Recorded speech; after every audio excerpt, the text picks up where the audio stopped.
In this quick video, I am going to show you how to add text in Figma. So it is really easy process. Once you are on Figma design page, here we need to just press T on our keyboard and then it will open the text option, or you can simply tap on this option from the bottom, which is text. Once you select this option, then go over your canvas and click anywhere where you want to insert your text. So I want to place my text here. I need to just come here. I need to click on it. After that you can type whatever you want. So I just want to type my channel name. Once you type your text, then while selecting your text, go to the right side and you will see this panel.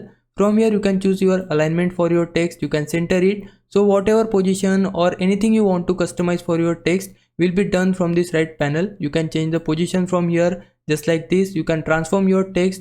Also, if you want to change the appearance of your text, then for that under right panel you will see the appearance option. Under it you can change the opacity from here. If I want to reduce it to 50%, then I can make it, and you can see the opacity has been changed. And to undo anything, just press Ctrl Z on your keyboard and then you can undo any changes you made.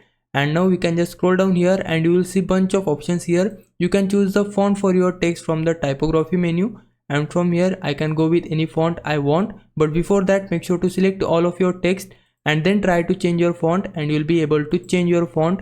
Also, you can change the size of your text under typography, increase it to whatever you want. And now I want to change the position of my text. So for that, I'll simply go to the top and change the position from here. You can also change the color of your text under fill. So here we need to click on this color box, and from here you can manually adjust the color for your text. But before that, make sure to select all of your text, and just like this you can change the color. So this is the process. Now if I was a big help, can you like this video and subscribe my channel. For now, thanks for watching. Bye bye.